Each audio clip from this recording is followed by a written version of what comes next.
Okay, the program title is give examples to built-in attributes.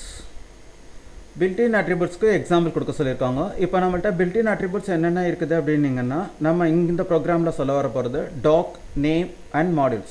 So these are called as built-in attributes, doc, name and modules. So these are called as the built-in attributes. சரி sir, இப்போ நீங்கள் எப்படி sir நம்ம இந்த attributeன்னு சொல்கிறோம் அப்படின்னீங்கன்னா double underscores நம்மளுக்கு வந்துட்டு double underscore should mention before on word and then after end of word is also should has double underscores. இப்போ வந்து இது ஐஃபன் கிடையாது, ரெண்டு அண்டர்ஸ்கோர்ஸ் வந்து கண்டிப்பாக இருக்கணும். அதாவது ஒரு வேர்டோட பிஃபோரில் ஸ்டார்டிங் பாயிண்ட்லையும் சரி, அதோட எண்டிங் பாயிண்ட்லையும் சரி. Each word starts with double underscore, each word ends with double underscore. கண்டிப்பாக வந்துட்டு இதில் ரெண்டுலேயும் வந்து இருக்கணும் அப்படின்னு சொல்லியிருக்காங்க. சரி சார், இப்போ வந்து இந்த பில்டின் அட்ரிபியூட்ஸ்னால என்ன யூஸ் அப்படிங்கிறத நம்ம இப்போ பார்க்க போகிறோம். இப்போ வந்துட்டு அந்த பில்டின் அட்ரிபியூட்ஸை how to implement in object oriented programming language.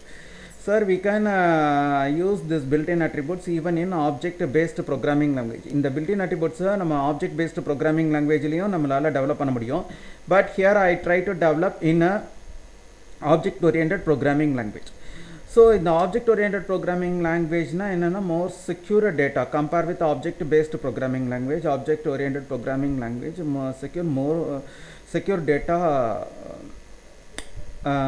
in a high level. Actually வந்துட்டு ஹை லெவலாக வந்துட்டு நம்மளுக்கு வந்து ஆப்ஜெக்ட் ஓரியன்டட் ப்ரோக்ராமிங் வந்து டேட்டாஸ் எல்லாம் செக்யூர் பண்ணுது compared with object based programming language. Because of that I give this example instead of the object oriented programming language. So அதனால தான் நான் வந்து அந்த ஆப்ஜெக்ட் ஓரியன்டட் ப்ரோக்ராமிங் லாங்குவேஜுக்குள்ளார இந்த பில்டின் அட்ரிபியூட்ஸோட எக்ஸாம்பிள்ஸ் கொடுக்கணும்னு லைக் பண்ணியிருக்கேன். சரி, here I declare one class, that class name is called as test. இங்கே நான் வந்து ஒரு கிரியேட்னு இங்கே வந்து ஒரு கிளாஸ் வந்து கிரியேட் பண்ணியிருக்கேன். அந்த கிளாஸோட நேம் வந்து எனக்கு டெஸ்ட். ஸோ எப்படி சார் கிரியேட் பண்ணியிருக்கீங்க அப்படின்னீங்கன்னா this colon indicator the declaration part or creation part. இப்போ வந்துட்டு நம்ம அந்த கோலனுக்கு என்ன மீனிங்னா this colon indicate declaration part or creation part. So here the class is a keyword. So here I give the class name. So here I try to make one class. That class name is called as a test. This is one of the user defined class. So இந்த இடத்துல நான் வந்து ஒரு user defined class வந்து create பண்ணிருக்கோம். Here I try to make one comment. ஒரு comment. So for example here I describe this is one of the user defined class like test அப்படின்னு சொல்லிட்டு ஒரு கமெண்ட் மட்டும் கொடுத்துருக்கேன். இப்போ இந்த கமெண்ட் கொடுத்துருக்கேன். ஏன் சார் இதெல்லாம் கொடுத்துருக்கோம்? I will tell explain. Sorry, I will tell later. நான் வந்து உங்களுக்கு லேட்டராக சொல்கிறேன். இப்போ வந்துட்டு பார்த்தீங்கன்னா இதில் வந்து count equal to 0. This is one of the field or data or entity. இப்போ வந்துட்டு நம்ம இதை வந்து டிஃப்ரெண்ட் கைண்ட் ஆஃப் ஃபேஸில் நம்ம சொல்லலாம். இப்போ வந்துட்டு ஏன்னா because this variable created inside of the class.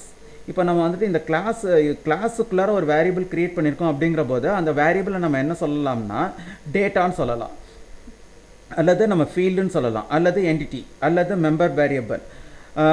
So lots of names are available when we are created variable inside of the class. ஒரு கிளாஸுக்குள்ளார நம்ம வந்து வேரியபிள்ஸ் கிரியேட் பண்ணும்போது அதுக்கு வந்து வேறு நேம் வச்சு கூட நம்ம அதை வந்து அதாவது அதுக்கு வந்துட்டு நம்ம வந்து நேம்ஸ் வந்து அவங்க செட் பண்ணியிருக்காங்க. ஒரு கிளாஸுக்குள்ளார ஒரு வேரியபிள் கிரியேட் பண்ணியிருக்கோம் அப்படின்னீங்கன்னா அந்த வேரியபிள் என்ன சொல்லலாம் அப்படின்னீங்கன்னா மெம்பர் வேரியபிள்னு சொல்லலாம், கிளாஸ் வேரியபிள்ஸ்னு சொல்லலாம், இல்லை டேட்டான்னு சொல்லலாம், இல்லை என்டிட்டின்னு சொல்லலாம், இல்லை ஃபீல்டுன்னு சொல்லலாம். So here I just called as data. So இப்போ வந்து நம்மளுக்கு வந்து இது ஒரு டேட்டா அப்படின்னு சொல்கிறாங்க. இப்போ கவுண்ட்டுன்னு நான் ஒரு வேரியபிள் நான் வந்து கிரியேட் பண்ணியிருக்கேன் இன்சைட் ஆஃப் த கிளாஸில்.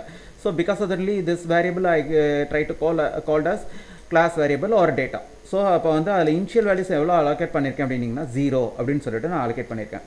Next I want try to make one method. So இங்கே இந்த இடத்துல நான் ஒரு மெத்தட் க்ரியேட் பண்ணியிருக்கேன். அந்த மெத்தடோட நேம் என்னன்னு கேட்டிங்கன்னா ஷோ. ஸோ இப்போ வந்து நீங்கள் வந்து கிளாஸுக்குள்ளார க்ரியேட் பண்ணியிருக்க எல்லா சப்ரோக்ராம்ஸும் even procedure or functions any kind of subprograms if you are created then always starts with self parameter. இப்போ நீங்கள் வந்துட்டு பார்த்தீங்கன்னா நம்ம வந்துட்டு இந்த இடத்துல வந்துட்டு here I try to make one method. That method category is a procedure because here I am not return any one values. இந்த இடத்துல நான் வந்து எந்த ஒரு வேல்யூவும் நான் ரிட்டன் பண்ணல. அப்போ அந்த இப்போ வேல்யூ நான் இந்த மெத்தட் வந்து எந்த வேல்யூவும் ரிட்டன் பண்ணல, இந்த சப்ரோக்ராம்ஸ் எந்த வேல்யூவும் ரிட்டன் பண்ணல அப்படின்னீங்கன்னா which one subprogram does not return a value, that kind of subprogram called as procedure. எந்த ஒரு மெத்தடும் சப்ரோக்ராம்க்கு இன்னொரு பேர் மெத்தட். ஓகேவா? ஸோ அதனால் போட்டு ரொம்ப கன்ஃபியூஸ் பண்ணாதீங்க. சப்ரோக்ராம் சொல்கிறேன், மெத்தட் சொல்கிறேன்னு சொல்லிட்டு. இந்த subprogram alias name is called as method. சரி, இப்போ வந்துட்டு மெத்தட்க்கு இன்னொரு பேர் இருக்கா? Yes, lots of names are available. இப்போ மெம்பர் சப்ரோக்ராம்ஸ் சொல்லலாம், இல்லை கோடுன்னு சொல்லலாம். ஸோ இப்போ வந்துட்டு ஒரு மெத்தட், அதுக்கு அலைஸ் நேம் வந்து மெம்பர் சப்ரோக்ராம்ஸ்னு சொல்லுவாங்க, இல்லாட்டி கோடுன்னு கூட சொல்லலாம். ஸோ இந்த வந்துட்டு ரொம்ப லென்த்தியாக இருக்குது, மெம்பர் சப் ப்ரோக்ராம் சொல்கிறதுக்கு ரொம்ப லென்த்தியாக இருக்குதுன்னா சப் ப்ரோக்ராம் சொல்லிங்க. இல்லை சார், அதோட ஷார்ட் அண்ட் ஸ்வீட்டாக இப்போ லேட்டஸ்ட்டாக மாடர்ன் ட்ரெண்டில் என்ன சொல்கிறாங்கன்னா மெத்தட்னு தான் சொல்கிறாங்க. So this method does not return A value. இந்த மெத்தட் வந்துட்டு எந்த வேல்யூவும் ரிட்டர்ன் பண்ணாதனால இந்த மெத்தடோட கேட்டகரி நான் ப்ரொசீஜர் அப்படின்னு சொல்லிட்டேன். சரி சார், இப்போ வந்துட்டு நம்ம இது வந்துட்டு here I just declare, here I create a method. எப்படி சார் கிரியேட்னு சொல்கிறீங்க? I already told you this colon indicate for declaration part. டிக்ளரேஷன்னா நம்மளுக்கு வந்து கிரியேஷன் அர்த்தம், டிக்ளரேஷன்னா கிரியேஷன் அப்படின்னு meaning. So here I try to make one method, that method name is called as show. This part are called as definition part. So மெத்தடை வந்து define பண்ணியிருக்கோம் அப்படின்னு அர்த்தம். இங்கே வந்து டிக்ளேர் பண்ணியிருக்காங்க, here I define that method. So implement பண்ணியிருக்கோம் அப்படின்னு அர்த்தம். இப்போ வந்துட்டு பார்த்தீங்கன்னா இங்கே டெஸ்ட் அப்படிங்கிறது வந்து it's a class name. Sir, அது அந்த கிளாஸ்க்குள்ளே இருக்கிற ஒரு டேட்டா, இந்த கிளாஸ் வேரியபிள்ஸை ஹியர் ஐ கால். இந்த இடத்துல நான் வந்து என்ன பண்ணியிருக்கேன்னா here I initialize that variable. இது வந்து ஒரு வேரியபிள் அதாவது கிரியேட் பண்ணி அதில் வேல்யூ அசைன் பண்ணிட்டோம் அப்படின்னோம்னா அதுக்கு பேர் initialization part. So here create one variable as well as assign value to that variable. ஒரு கவுண்ட்னு ஒரு வேரியபிள் கிரியேட் பண்ணியிருக்கேன். கவுண்ட்ன்ற வேரியபிள் கிரியேட் பண்ணும்போது அதுக்கு வேல்யூஸ் வந்து 0ன்னு நான் அசைன் பண்ணிட்டேன். So that is called initialization part. அப்போ நான் நெக்ஸ்ட் என்ன பண்ணியிருக்கேன் அப்படின்னீங்கன்னா இந்த இடத்துல நான் வந்து here I want try to access. இந்த இடத்துல நான் வந்துட்டு அந்த வேரியபிளை வந்துட்டு பயன்படுத்தணும் அப்படின்னு விரும்புகிறேன். Here I try to access that variable. டெஸ்ட்ன்றது it's a class name, you know that. Count is a variable name, that variable அதாவது கிளாஸ் வேரியபிள்னு சொல்லலாம், இல்லை மெம்பர் வேரியபிள்னு சொல்லலாம், ஆர் டேட்டா. ஓகேவா? So here I use that data. So ஏற்கனவே அந்த டேட்டாவில் இருக்கிற வேல்யூஸ் என்ன அப்படின்னீங்கன்னா 0. நம்மளுக்கு வந்து அதோட என்ன ஆட் பண்ணுறாங்க அப்படின்னீங்கன்னா 1. Here I add it. So test dot கவுண்ட்டில் நம்மளுக்கு வந்து என்ன இருக்கும் அப்படின்னீங்கன்னா 1ன்னு இருக்கும். அந்த 1 இங்கே பிரிண்ட் பண்ண சொல்கிறாங்க. இதுதான் இந்த மெத்தடோட டெஃபினேஷன். ஸோ ஹியரை நல்லா கவனிங்க. இந்த இடத்துல வந்து here I give the intend. இதுக்கு பேர் இப்போ வந்து இந்த இன்டென்ட் வந்து கண்டிப்பாக ஈவனாக இருக்கணும், அதாவது ஈக்குவலாக இருக்கணும். So here class has 3 statements only. First one statement has comment, second one statement declare data, third one statement declare method. Sir, அப்போ இது வந்துட்டு என்ன சார் சொல்லுவாங்க அப்படின்னீங்கன்னா this is called as method definition part. So இதை வந்து நம்மளுக்கு கிளாஸ்க்குள்ளார இருக்குது அப்படின்றதுலாம் நம்ம ரொம்ப லென்த்தியாலாம் பேசக்கூடாது. these statements are found inside of the method declaration part. So this is called as method definition part. So நம்மளுக்கு வந்துட்டு இப்போ கிளாஸை பொறுத்த வரைக்கும் அக்கார்டிங் டு கிளாஸை பொறுத்த வரைக்கும் here we are mentioned 3 statements only. First statement has comment, second statement has data, third statement has method declaration part. This part called as method definition part. Here I try to implement that method definition. இந்த இடத்துல நான் ஒரு மெத்தடை implement பண்ணியிருக்கேன்.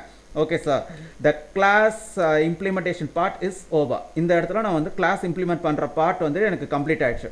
So this part called as for what sir? இந்த part நம்ம என்னென்னு சொல்லுவாங்க, this part called as main black.